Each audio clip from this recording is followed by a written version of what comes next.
마태복음 13장 10절부터 23절입니다. 같이 합독하시겠습니다. 제자들이 예수께 나와 이르되 어찌하여 그들에게 비유로 말씀하시나이까? 대답하여 이르되 천국의 비밀을 아는 것이 너희에게는 허락되었으나 그들에게는 아니 되었나니 무릇 있는 자는 받아 넉넉하게 되되 없는 자는 그 있는 것도 빼앗기리라. 그러므로 내가 그들에게 비유로 말씀 것은 그들이 보아도 보지 못하며 들어도 듣지 못하며 깨닫지 못함이니라. 이사야의 예언이 그들에게 이루어졌으니 일러스되 너희가 듣기는 들어도 깨닫지 못할 것이요 보기는 보아도 알지 못하리라. 이 백성들의 마음이 완악하여져서 그 귀는 듣기에 둔하고 눈은 감았으니 이는 눈으로 보고 귀로 듣고 마음으로 깨달아 돌이켜 내게 고침을 받을까 두려워함이라 하였느니라. 그러나 너희 눈은 봄으로 너희 귀는 들음으로 복이 있도다. 내가 진실로 너희에게 이르노니 많은 선지자와 의인이 너희가 보는 것들을 보고자 하여도 보지 못하였고 너희가 듣는 것들을 듣고자 하여도 듣지 못하였느니라. 그런즉 씨 뿌리는 비유를 들으라. 아무나 천군 말씀을 듣고 깨닫지 못할 때에는 악한 자가 와서 그 마음에 뿌려진 것을 빼앗나니 이는 곧 길가에 뿌려진 자요 돌밭에 뿌려졌다는 것은 말씀을 듣고 즉시 기쁨으로 받되 그 속에 뿌리가 없어 잠시 견디다가 말씀으로 말미암아 환난이라 박해가 일어난 때에는 곧 넘어지는 자요. 뿌려졌다는 것은 말씀을 들으나 세상의 염려와 재물의 유혹에 말씀이 막혀 결실하지 못하는 자요.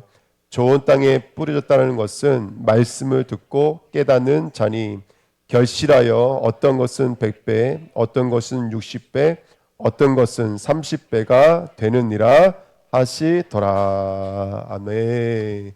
인사하겠습니다. 오늘도 말씀에 승리합시다. 아멘. 감사합니다. 예, 오늘 말씀을 듣는 오토밭이라는 주제로 함께 말씀을 나누도록 하겠습니다. 오늘 말씀을 통해서 최고의 은혜 누리시기를 예수님의 이름으로 부탁드립니다. 아멘. 자, 우리가 마태복음 12장의 주제를 한마디로 말한다면 안식일의 손마른병이에요. 안식일의 손마른병. 안식일이라는 말은 하나님께서 우리의 모든 문제를 완전히 다 해결해 주셨다. 그래서 사바트라는 단어가 안식이라는 단어인데요. 다 이루어졌다 이런 뜻입니다. 그러니까 우리가 노예로 끌려갔어요. 사단에게 노예로 끌려갔고 죄의 노예로 끌려갔는데 평생 노예로 살아야 되는 우리를 우리의 친족이신 예수님께서 오셔서 그 값을 지불해 줌으로 말미암아 평생 노예로 살아야 되는 우리를 천국의 자리로 옮겨버렸다는 거예요. 요것이 바로 안식일입니다. 근데 안식일이나 지금 누가 있냐면 손마른병 환자가 있는 거예요. 손마른병. 그러니까 손마른병 환자는 이게 무슨 병이다 뭐 이걸 말할 필요는 하나도 없고요. 간단해요. 이 피가 통하지 않는 거예요. 생명이 들어가지가 않으니까. 손은 그 사람의 역사가 나타나는 자리거든요. 그렇죠? 일하는 자리잖아요. 역사가 나타나는 자리인데 손이 말라 있으니까 다시 말하면 생기가 들어가지 않으니까 손은 어떻게 되는 거예요? 빼짝 말라서 뼈와 가죽만 남아있는 상태. 일하지 못하는 상태. 그래서 임직, 아까 우리 교동문 임직자 1번이었는데요. 임직자는 뭐죠? 예수의 손이 되는 거예요. 우리가 평생을 손마른 자였어요. 왜? 마귀에게 붙잡혀져 있었고 죄 아래 있었기 때문에 손이 말라있던 우리였는데 하나님께 붙들린 바 됨으로 말미암아 이 손이 이제 누구의 손? 예수 그리스도의 손이 되어진 것이죠. 이게 바로 임직입니다. 그래서 피가 통해야 돼요. 생명이 통해야 돼요. 그래야지만이 우리가 일할 수 있는 줄 믿습니다. 그게 마태복음 12장 내용이에요. 그래서 마태복음 12장 내용을 한마디로 정리를 하면 안식일의 손마른병. 손마른병이 왜 들렸냐 그랬더니 귀신 들려 있었어. 귀신 들려 있어서 겉으로 봤을 때는 비고 술이 되고 청소되어 보여요. 교회도 나가고 신앙생활을 하는 것처럼 보이는데 생명은 흐르지 않는 상태인 거예요. 그러니까 교회를 나가는 것과 생명이 내 안에서 흐르는 것은 완전히 다른 내용이다. 그래서 우리가 오늘 예배를 드릴 때 그냥 말씀 듣는 시간이 되면 안 되고 이 생명이 내 손까지 흘러가야 돼요. 역사, 열매를 맺는 자리까지. 오늘 씨 뿌리는 비유예요. 말씀의 비유예요. 그러니까 이 말씀의 비유의 결론이 뭐냐면 길가밭, 돌짝밭, 가시덤불 밭은 아무리 열심히 해도 뿌리를 내릴 수가 없는 거예요. 그래서 열매를 맺지 못해요. 근데 오토밭은요, 뿌리가 내려서 열매를 맺더라는 거예요. 그러니까 12장의 건너편이라고 생각하시면 돼요. 12장의 반대편이라고 생각하면 돼요. 그래서 12장을 한마디로 말하면 손마른 병, 이 손마른 병을 귀신 들려 있는 상태, 죄에 들려 있는 상태, 그것이 바로 술이 되고 청소되어져 있는 상태, 비어져 있는 상태, 여기 마음에 예수 생명이 들어오지 않는 상태, 그거를 악하고 음란한 세대라고 말하면서 세 가지 종류의 사람이 있었어요. 그 세 가지 종류의 사람이 바로 바리새인, 서기관, 맨 마지막 장에 나왔던 바로 혈육들이에요. 그래서 바리새인들은 눈으로 봤을 때는 율법도 있는 것 같고 행동도 있는 것 같아요. 이 사람도 굉장히 열심히 해요. 11조도 일주일에 정해서 드렸고, 거기다가 뭐 봉사도 열심히 하고 성경도 열심히 읽고 하루에 기도도 한 번 하는 게 아니에요. 5번씩 했다 그래요. 그러니까 바리새인 누가 봐도 행동은 있는데 그들의 결론은 뭐예요? 예수를 고발하려 하여 예수를 죽이려고 하고, 그러니까 그들의 삶은 생명으로 열매를 맺지 못해요. 그들의 삶은 정죄하는 것이고 죽이는 거예요. 이게 바리새인 상태. 할렐루야, 아멘. 그렇죠? 예. 그 다음에 서기관은요 성경을 너무너무 잘 알아요.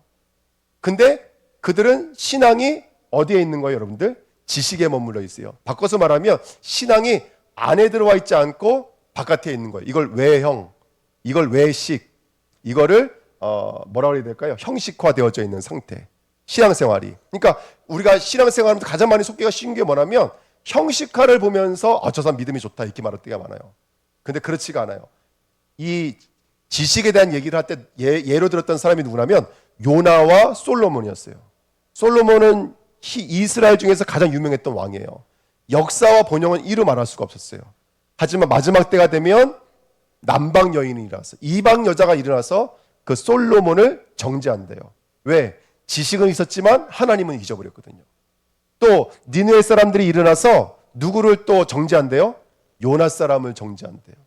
요나가 전도했다니까요. 성경에 써 있어요. 이게 마태복음 13장에 써 있는 거예요. 요나의 전도를 정죄한대요. 요나가 전도했어요. 하지만 요나의 전도에는 뭐가 없었어요? 생명의 씨앗이 없었어요.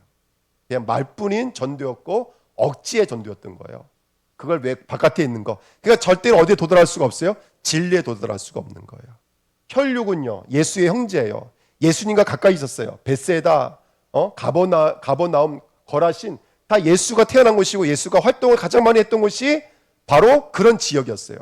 그러니 예수의 형제와 예수님의 어머님은 얼마나 많이 예수님을 받겠어요. 근데 이 사람들 예수를 믿어요, 안 믿어요? 안 믿어요. 여전히 누가 말하려고 그래요? 여전히 엄마가 말하려고 그래요. 내 말 들어. 얘야 너 이러고 있으면 안 돼. 내 말 들어. 예. 근데 예수님이 뭐라고 말해요? 누가 내 형제입니까? 누가 내 어머니입니까? 하나님의 말씀을 듣고 그 말씀을 행하라는 자라야 진짜 혈육입니다. 이렇게 말해요. 그걸 교회라 그래요, 여러분들. 그래서 마태복음 12장은 생명이 흘러가지 않으니까 바리새인, 서기관, 그 다음에 혈육으로 갈 수밖에 없는 상태를 이야기하고 있는 거예요. 그래서 이거를 치유하자는 내용이 바로 마태복음 13장 말씀입니다. 자, 그렇게 말씀이 흐르지 않는 삶이었어요. 자, 그래서 우리가 오늘 본론인데 이번에 있는 말씀인데요. 자, 오늘 우리가 말씀을 받아야 돼요. 어떤 말씀을 들어야 될까요? 바로 예수는 그리스도라는 이 말씀이 들려져야 돼요. 예. 그러니까 음식도 좋은 음식 맛있는 음식은 많지만 좋은 음식을 먹어야 되잖아요. 그렇죠? 이건 예화가 잘못됐다. 이건 예. 말씀을 생명의 말씀을 들어야 돼요. 예. 근데 오늘 마태복음 13장에서는 두 가지 말씀에 대해서 말을 하고 있어요. 오늘 읽었던 본문 말씀인데요. 그게 어디냐면 마태복음 13장 말씀이에요. 오늘 날씨가 너무 좋죠. 저는 제주도가 너무 좋은 이유가 뭐냐면 겨울에도 꽃을 볼 수 있어요. 육지는요 꽃이 다 없어요 지금. 육지는 너무 재밌는 게 뭐냐면 배추가 너무 많이 자란 거예요. 근데 이 배추가 얼어요 지금. 지금 육지는 밤에 영하까지 떨어지거든요. 양주 목사님 전락이 왔는데 영하 5도까지 떨어졌대요. 5도까지. 그러니까 육지는 배추가 그 온도면 어떻게 돼요? 다 얼어요. 배추 뭐 다 얼어요. 그러니까 막 그 비닐로 천막 방수 천막 갖다가 그걸 덮어줘야 돼요. 그러니까 전 제주도 내려오면서 우리 안 덮어줘도 되거든요. 우리는 겨울을 놔도 되는데 아니 다육이가 바깥에서 살아남아요. 다육이가. 그 다육이가 약한 동물이거든요. 근데 그 겨울에도 살아남아요.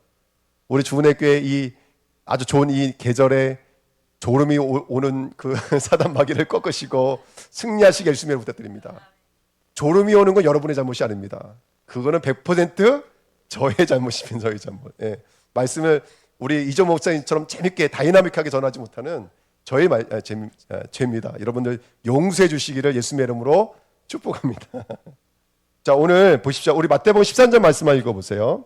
오늘 아주 재미있는 얘기를 하세요. 10절에 제자들이 물어봤어요. 아니 예수님 왜 비유로 말씀하십니까? 그냥 노골적으로 말씀하십시오. 그때 11절에 예수님이 뭐라고 말씀하시냐면 대답하여 이르되 천국의 비밀을 아는 것이 너에게는 허락되었으나 그들에게는 아니 되었나니. 12절에 무릇 있는 자는 받아 넉넉하게 되되 없는 자는 있는 것도 빼앗기리라. 아 이게 무슨 말씀이죠? 그러면서 하신 말씀이 뭐냐면 이거를 이해시키는 말씀이 뭐냐면 13절 말씀이에요. 그러므로 내가 그들에게 뭐라고 말한다고요? 비유로 말하는 것은 그들이 보아도 보지 못하며 들어도 듣지 못하며 깨닫지 못함이니라. 이사의 예언이 그들에게 이루어졌으니 일렀을 때 너희가 듣기는 들어도 깨닫지 못할 것이요 보기는 보아도 알지 못하리라. 15절 같이 읽겠습니다.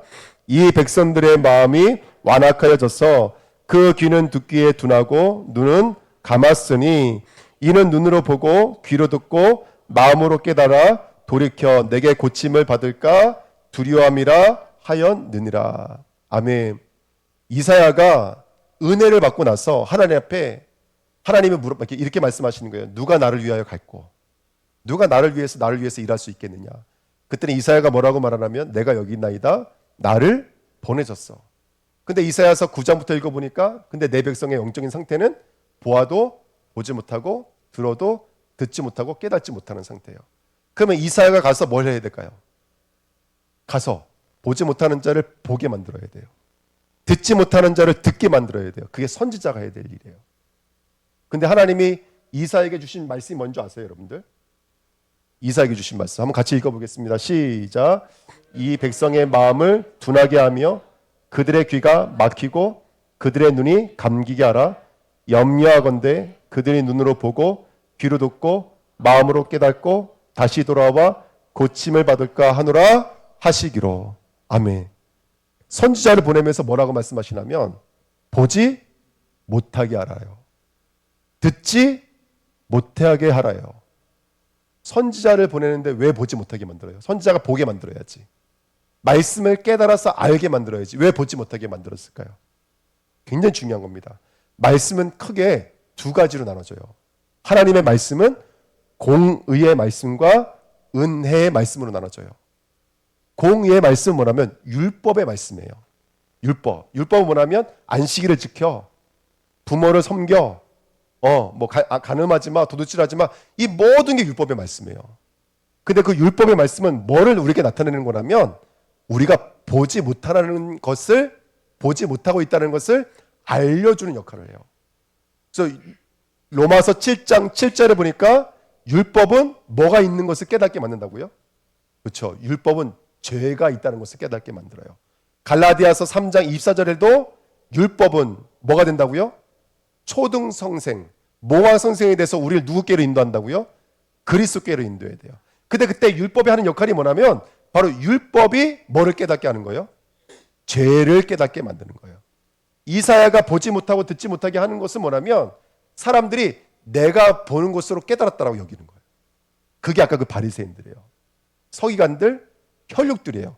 자기가 보고 자기가 깨달은 것으로 나는 안다라고 생각하고 나는 믿는다라고 생각하는 거예요. 근데 그것은 고침을 받을까 하노라 이렇게 말하고 있죠. 고침받을. 그건 고쳐진 것이지. 마음이 어떤 지식과 철학에 의해서 고쳐진 것이지. 아, 나 이거 술 먹으면 안 되겠구나. 담배 피면 안 되겠구나. 고쳐진 것이지 구원받은 것은 아니라는 거예요. 이해가 되세요? 그게 마태복음 12장에 비고 술이 되고 청소된 마음이에요. 우리가 무슨 종교든지 가면 다 일괄적으로 말하는 게 뭐예요? 마음을 비워야 돼. 우리 마음을 수련해야 돼.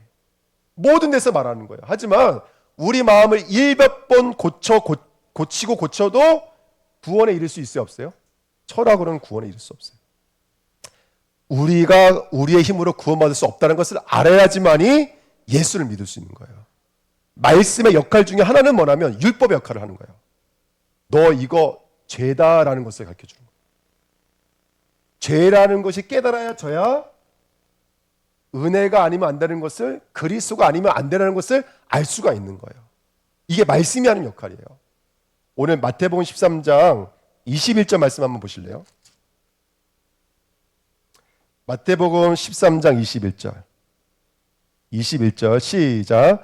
그 속에 뿌리가 없어 잠시 견디다가 말씀으로 말미암아 환난이나 박해가 일어날 때에는 곧 넘어지는 자요. 무엇으로 말미암아 환난이 왔다 그래요? 말씀으로. 사탄이 환난을 줬어요? 말씀이 환난을 주고 있어요? 말씀이 무슨 역할을 하고 있다는 얘기인가요? 그렇죠. 말씀이 좌우에 날서 있는 칼이 되는 거예요. 아멘. 말씀이 와서 우리를 새롭게 하려고 그러면 우리에게 그게 뭘로 느껴지냐면 박해와 고난으로, 환난으로 넘어지는 거예요. 왜냐하면 나와 반대편이니까. 그러니까 말씀이 깨달아지면 첫 번째가 뭐냐면 아, 내가 죄인이구나, 이게 깨달아지는 거예요. 여러분, 우리 주은혜교 성도가 율법의 여정이 필요해요. 내가 죄인이구나, 이거 깨달아지는 여정이 필요해요. 근데 많은 성도가 그냥 예수 믿는 것을 그냥 뭔가 믿어서 마음이 착해지는 정도, 내 문제가 해결되어지는 정도로 여기는 거예요. 그게 아니라 내가 철저히 죄인임이 폭로되어져서 그 앞에 완전히 한복되어지는 거예요. 이게 율법의 말씀이에요.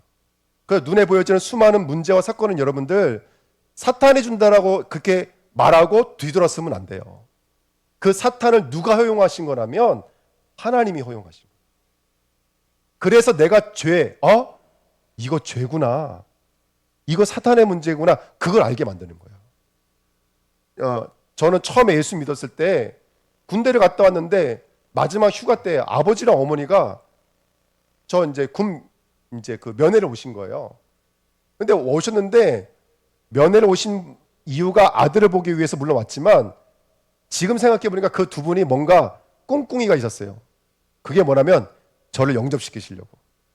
그래서 그 많은 면회객들이 있는 앞에서 저를요 굳이 무릎을 꿇겨놓고 어머니의 손을 붙잡고 마리아의 손을 붙잡고 예수님을 영접하게 만들었다니까요.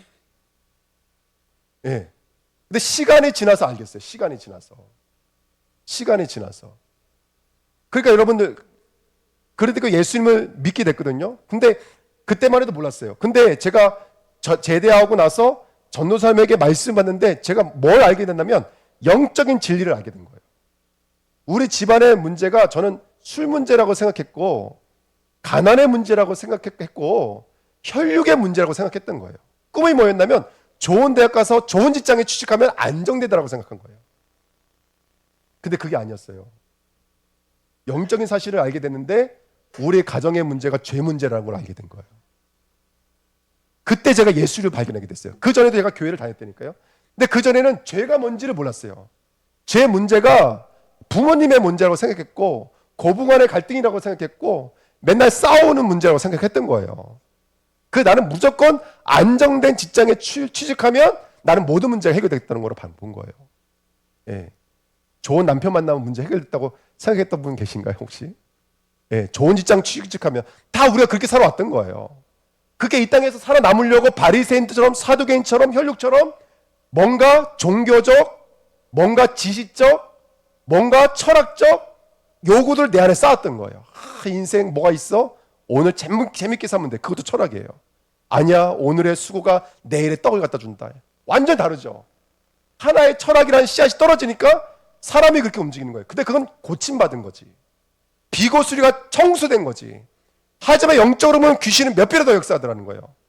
7배로 역사하더라는 거예요. 이 사실을 보게 만드는 게 율법의 말씀인 거예요. 그 율법의 말씀이 현실로 봤을 때는 박해의 모양, 환난의 모양, 고난의 모양으로 와 있지만 말씀이라는 걸 잊으시면 안 돼요. 그 말씀을 통해서 오는 거예요. 제 안에 막 예배를 드릴 때 멀지 않은 얘기 오래 얘기해요.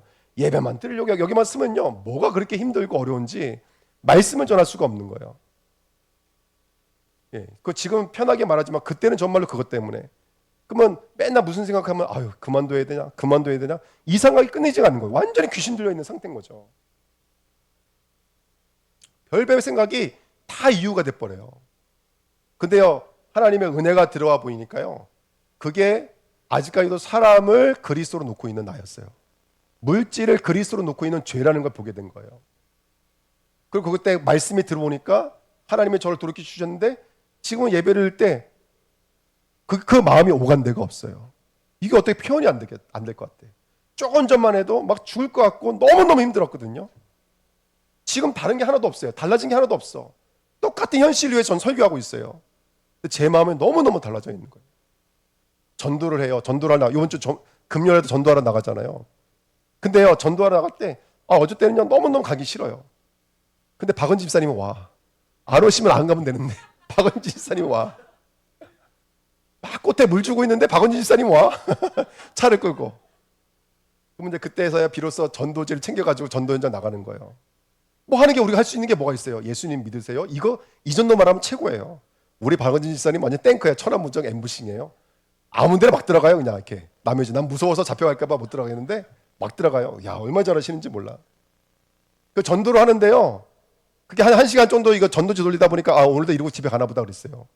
근데 막 전도 현장 돌리는데 박은지 사람이 이전에 어느 요양병원 옆에 있다고 말씀을 해준 게 기억이 나서 우리 가서 기도만 하고 가자고.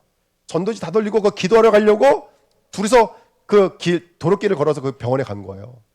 원래 거기 있으면 안 되는 직원 한 분이 폐업을 했거든요. 여기가. 직원이 무슨 일이 있어서 CCTV에 뭐가 있어가지고 그거 고치려고 왔다가 우리가 들어오니까 들어오지 말라고 빨리 나가라고 이렇게 말을 하더라고요. 그럼 이제 우리가 나가야 돼 안 들어가니까 이제 만나게 된 거죠. 알기 봤더니 어떤 교회 집사님인 거예요. 같이 이야기 나누고 할렐루야. 근데 이 집사님 어떤 분이시냐면 여기 옆에 사세요. 우리 주내교 옆에 사세요. 다니시는 교회는 저기 멀어요. 유학 가야 돼요. 유학. 엄청 멀어요. 근데 집사님이 물론 뭐 어쩔 수 없어요. 전 동기가 많으니까. 근데 그 집사님이요 여기를 왔다 갔다 하시는데 우리 주내교회가 새벽이 되면 불 켜져 있더래. 근데 왔는데 문은 잠겨 있더래. 바깥에 불 켜져 있는 거 보고 오시는 것 같아요. 예. 그 제가 말씀드렸죠. 우리 주내교회 새벽 예배가 5시가 아니라 6시라는 걸 알려드렸죠. 할렐루야. 아직은 안 오셨어요. 안 오시고. 여러분 그때 나가지 않았으면 그분 만날 수 있어요, 없어요? 만날 수 없지. 제가 왜 이 말씀을 드리냐면 우리는 하나님의 은혜 가운데 있는 거예요. 근데 공의가 쳐들어왔을 땐 몰라. 근데 그것이 나를 조금씩 하나님의 사람으로 만들어가고 변화가요. 그러니까 율법이 있는 거예요. 율법의 역할을 해요. 그게 오늘 읽었던 마태복음 13절부터 15절 말씀이에요.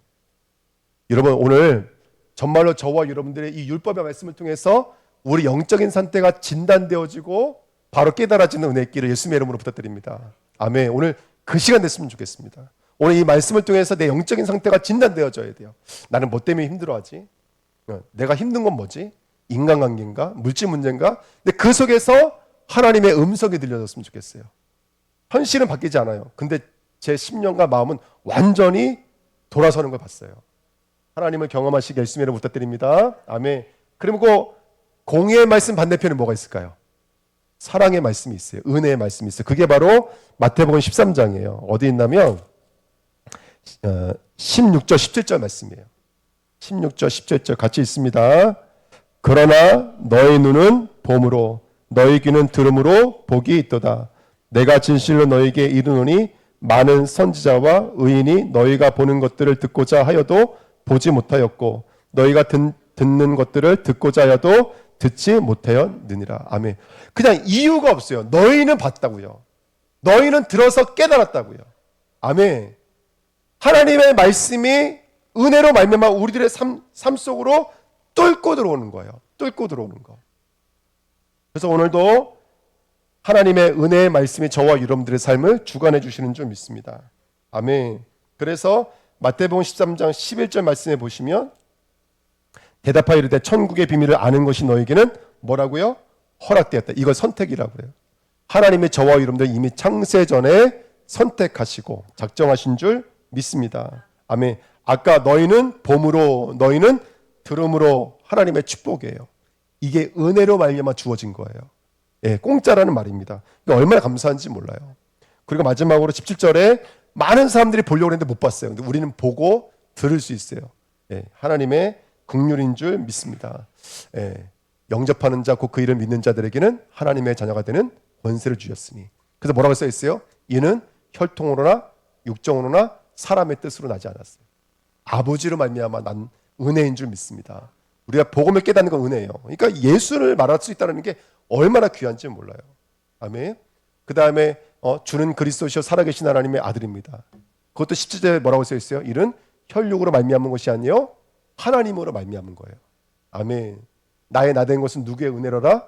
하나님의 은혜로라. 오늘 하나님의 이 사랑의 말씀이 들어와서 십자가와 복음의 말씀이 들어왔어. 십자가는 나를 율법으로 말미암아 죽이는 것이고 부활은 나로 말미암아 새로운 피조물로 다시 만들어내시는 거예요. 이 말씀이 지금 마태복음 13장에 들어가 있는 거예요.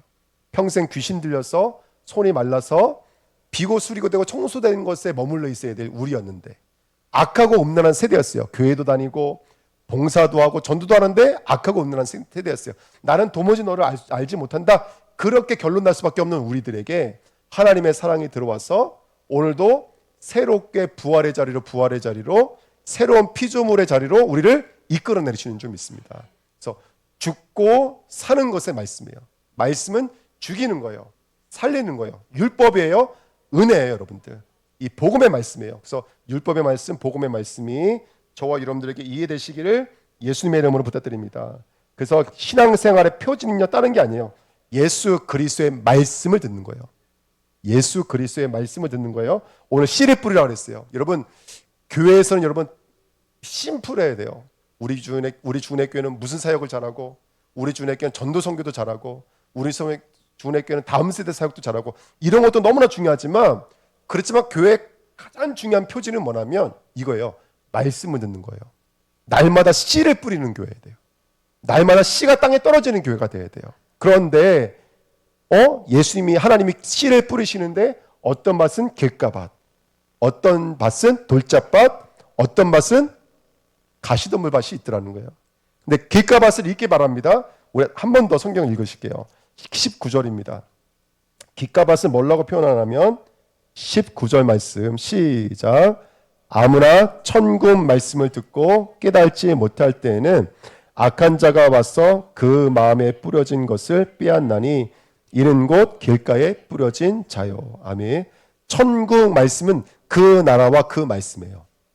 예수 그리스도와 그 말씀을 말하는 거예요. 근데 예수 그리스도 말하는 말씀 말하는데 길가밭은 아예 말씀 자체가 떨어지지 않는 걸 말하는 거예요. 왜요? 마음이 굳어 있기 때문에 그래요. 네, 마음이 굳어 있기 때문에. 왜 굳어 있을까요? 들을 수 있도록 악한 자 와서 말씀을 뺏어간대요.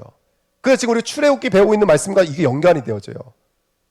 어떤 일이 있을 때마다 바로는 가면 갈수록 마음이 완악해져요. 그 카베드란 단어가 굳어진다는 뜻이에요. 딱딱해진다는 뜻이에요. 그래서 에스겔서 36장에 보니까 맑은 물을 뿌려서 굳어진 마음을 어떻게 한다고 그래요? 부드럽게 만든다고 그러죠. 왜? 씨가 들어갈 수 있는 밭으로 만든다는 거예요. 여러분 오늘 우리들의 마음이 예수가 그리스도라는 이 복음이 깨달아지지가 않았어요. 그런데 어느 날 나는 알았네. 할렐루야. 그 그리스도의 복음이 깨달아지는 오늘 되시기를 예수님의 이름으로 축복드립니다. 그러면 누가 와야 될까요? 씨앗을 뺏어가는 악한 자를 무찌를 자가 오셔야 돼요. 자, 지금 말씀이 어디로 흘러가는지 보이시죠? 두 번째, 뿌리가 없어요. 자, 한번 말씀 한번 읽어보세요. 20절 말씀입니다. 20절 말씀 시작. 돌밭에 뿌렸다는 것은 말씀을 듣고 즉시 기쁨으로 받되 그 속에 뿌리가 없어 잠시 견디다가 말씀으로 말미암아 환난이나 박해가 일어날 때는 곧 넘어지는 자요. 아멘. 두 번째 밭은 특징이 뭐냐면 듣기는 들어요. 일단 밭 안으로 들어가긴 들어가요. 중요한 건 뭐가 없대요? 뿌리가 없대요. 이 말은 무슨 말이냐면 여러분 한번 나무를 보시자고요. 나무는 가지를 베어도 살아야 안 살아요. 뭉치를 잘라도 살아야 안 살아요. 그걸 그루터기라 그래요. 그루터기는 한마디로 말하면 뭐가 남아있는 거예요? 뿌리가 남아있는 거예요. 그럼 그 뿌리는 누구를 상징하는 걸까요? 그리스도를 상징해요. 우리의 흔들리지 않는 반석은 누구시죠? 그리스도예요. 고린도전서 3장에 있는 말씀처럼. 여러분, 뿌리가 없다는 말은 뭐라면 붙어 있지 않다는 뜻이에요. 붙어 있지 않다. 임마누엘이 없는 상태예요. 반석이 없는 상태를 말해요. 그러니까 견디다가 어떻게 된다고요? 비가 내리고 바람이 불면 이게 흔들리기 시작하는 거예요. 환난과 박해로 말미암아 흔들릴 수밖에 없는 상태를 말해요. 뿌리가 없는 상태. 그 여러분들, 그래서 누가 오셔야 될까요? 뿌리가 오셔야 돼요. 그래서 오늘 새벽에 말씀 나눴잖아요. 예수의 이름의 두 번째 이름의 뜻이 뭐라고요? 임마누엘이에요. 반석으로 오신 거예요. 뿌리가 오신 거예요. 그래서 상수의 나무, 밤나무, 상수의 나무가 배임을 당하여도 뭐는 남는다고요? 그루터기가 남아요. 근데 그루터기가 누가 그루터기라고 그랬어요? 거룩한 씨. 그 씨가 제라요, 제라. 제라는 단어가 어디서 나오냐면 창세기 3장 15절에 여자의 후손이 제라요, 제라. 뭐가 씨예요, 그러면? 여자의 몸으로 오실 예수 그리스도가 씨예요, 씨. 그 씨가 있는 자가, 씨가 뿌리가 된 자. 나는 내가 뿌리가 된 자예요. 그게 혈육이잖아요. 혈육이라는 말은 뭐라면 남편도 누구의 남편? 내 남편이에요. 너 남편이 아니라 내 남편. 아들도 누구의 아들이에요? 내 아들. 이걸 혈육이라고 그래요. 나의 소산물. 그런데 우리는 혈육이 아니에요. 이제 우리는 그리스도죠. 교회요, 교회. 교회는 예수 그리스도가 뿌리인 줄 믿습니다. 가시떨기 밭은 우리 한번 읽어볼게요. 22절입니다. 22절 시작. 가시떨기에 뿌려졌다는 것을 말씀을 들으나 세상의 염려와 재물의 유혹에 말씀이 막혀 결실하지 못하는 자여. 세 번째 밭의 특징은 뭐냐면 이게 뭐죠? 막혀 있어요. 뿌리를 내리는 것 같아요. 심겨진 것 같아요. 근데 다른 것들이 올라오니까 막히는 거예요. 혈관이 막히는 거예요. 예, 똑같은 거예요. 영적으로도. 근데 뭐에 막힌다고요? 세상, 염려와 재물의 유혹. 예, 그 유혹과 염려를 또 다른 말로 말하면 죄라 그래요. 죄. 우린 죄에 묶여져 있는 거예요. 우리 요즘에 아이들이 뭐 예를 들어서 지금 청소년들이 심각한 문제 중에 하나가 뭐냐면 도박 문제. 인터넷 도박. 근데 이 도박이 끊으면 되지라고 생각하는데 그렇지가 않고 한 번 도박에 맞들리는 아이들은요. 도박은 끊었지만 평생 다른 곳으로 만족을 못한대요. 마약의 문제가 뭐냐면 마약을 끊으면 되지 아니래요. 끊었는데 평생 만족을 못한대요. 그래서 그 도박 중독, 마약 중독에 걸리는 아이들은 평생을 우울감으로 살아간대요. 만족이 없으니까. 이 뇌가 다른 곳으로 만족을 느끼지 못한대요. 우리 차 타고 어디 가면요. 야, 이것도 단풍이야? 이것도 단풍이잖아요, 여러분들. 제주의 단풍 누리끼리 하잖아요. 예, 저 육지의 단풍은 빨개요, 진짜로. 노란 건 엄청 노래요. 근데 제주의 단풍은 약간 누리끼리 하잖아요, 여러분들. 읽다가 말잖아요. 근데 이뻐요, 안 이뻐요? 정상적인 뇌세요. 정상적인 뇌라니까 그것도 이쁘다니까요. 이뻐요. 저는 우리 주은혜교 여성교회가 그렇게 이뻐요. 할렐루야, 아멘. 전 지극히 정상적입니다. 근데 여기에 다른 게 들어와 버리면요, 아무리 이뻐도 이쁘지가 않아요.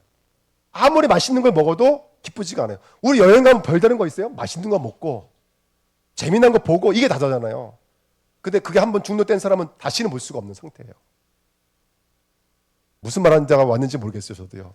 여러분 이해해서 해석하시기를 예수님의 이름으로 축복드립니다. 한번 다른 게 들어와 버리면요, 뿌리가 들어가지가 못하는 거예요. 그러니까 누가 오셔야 되는 거냐면 여러분들 씨가 오셔야 돼요. 여러분, 우린 대부분 종교는 밭을 바꾸는 거예요.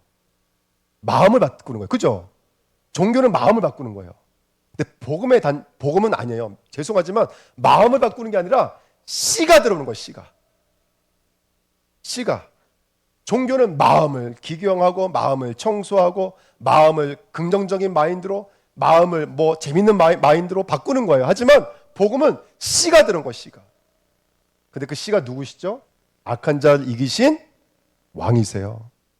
그 씨는 누구죠? 우리와 항상 연합해 계시는 진정한 뿌리이신 임마누엘이신 선지자세요. 그분은 우리를 유혹해서 더 이상 뺏기지 않아요. 보암지, 모험지, 탐스럽게 뺏기지 않아요. 우리가 신앙생활하면서 만족이고 기쁨이 없는 것은 뭐냐면 예수를 믿는데도 다른 유혹과 다른 것들에 내 생각과 마음이 빼앗겨 있기 때문에 그래요. 다 우리 마음에 바친 거예요. 근데 그 유혹의 저주를 끊어버리신 분이 제사장이신 그리스도인 것을 믿습니다. 성경은 이렇게 말해요. 세상은 마음을 바꾸는 거야. 아니에요. 복음은 이렇게 말해요. 시작. 내가 진실로 진실로 너에게 이르노니 한 알의 밀알이 땅에 떨어져 죽지 아니하면 한 알 그대로 있고 죽으면 많은 열매를 맺느니라. 이게 복음의 방법이에요. 종교는 마음을 바꾸라 그래요. 하지만 복음은 씨를 심으라 그래요. 왜? 씨가 와서 나와 함께 죽는 거예요. 그러면 30배, 60배, 100배로 열매 맺게 되는 줄 믿습니다. 이게 성경 전체를 사실은 하나로 줄인 말이에요. 우리 저번 주 목사님이 십자가로 성경 전체를 요약해 주신 것처럼 여러분, 예수 그리스도의 십자가와 부활이 우리의 모든 것인 줄 믿습니다. 이게 하나님이 우리에게 주고 싶은 말씀이에요. 자, 오늘 결론입니다. 이게 바로 옥토밭이에요. 예수라는 말씀의 씨가 들어오는 자가 옥토밭이에요. 그래서 마음이 좀 깨닫는 것이 느린 것 같고 마음이 좀 둔한 것 같아요. 나는 아무리 뭐 해도 뭐 별로 감정을 못 느껴. 감정을 많이 느낀다고 해서 좋은 밭은 아니에요. 그렇죠? 왜? 드라마를 봐도 그렇잖아요. 요즘 남자들 막 엄청 울더만요. 드라마 보면서. 그 무슨 뭐 때문에 재밌다고요? 그래요? 예, 딱 우리들의 이야기라고 그러던데요. 어쨌든 드라마만 봐도 울어요. 근데 그건 아니에요. 예. 진정한 밭은요, 예수 그리스도가 심겨지는 밭이에요. 아멘. 그래서 이 오토밭은요, 죄송하지만 이 여정을 가셔야 돼요. 가라지. 그 밑에 절에 써 있어요. 24절부터 30절까지 써져 있어요. 여러분, 가라지가 악한 자들이 와서 뭘 심어 놓은대요? 가라지를 심어 놓은대요. 그래서 추수꾼들이 뭐라고 그랬냐면, 그럼 얼른 가서 뽑을까요? 그랬더니 예수님이 뭐라고 말씀하세요? 놔두라, 가만두라라고 성경에 말하고 있어요. 왜 그래요? 이 가라지가 무슨 역할을 하고 있는 거예요? 아까 말씀드렸잖아요. 공의의 역할을 하고 있는 거예요. 우리를 두들려요. 그래서 여러분, 기준이 있어야지 이게 죄인지를 알 수 있는 것처럼 가라지가 말씀의 여정을 줘요. 복음의 여정을 줘요. 그래서 왜 각자에게 물어보시면 다 예수를 만난 이야기가 다 달라요. 우리에겐 다 여정이 있는 줄 믿습니다. 이번 한 주간도 그 씨를 받아서 말씀의 여정 가시기를 예수님의 이름으로 축복드립니다. 그 말씀이 들어와서 우리를 30배, 60배, 100배 열매 맺는 자리까지 나갈 거예요. 그리고 조금 더 나갈게요. 31절, 32절에 보면요, 겨자씨에 대한 비유가 있어요. 간단합니다. 어렵지 않습니다. 여러분, 우리가 이렇게 대할 때가 있어요. 에이, 뭐 말씀 뭐 맨날 똑같은 말씀인데. 근데 그렇지가 않아요. 겨자씨를 통해서 말씀하고 싶은 건 뭐냐면 눈에 보이는 것과 실상이에요. 눈에 보이는 것은 모든 씨보다 겨자씨는 더욱 작아요. 아무것도 아닌 것 같아. 복음 메시지가, 말씀이 응리성을 띠고 있어요. 그래서 볼 때는 별로 가치가 없어 보여. 그런데 성경은 뭐라고 그래요? 자란 후에는 어떻게 된다고요? 모든 풀보다 크게 자라요.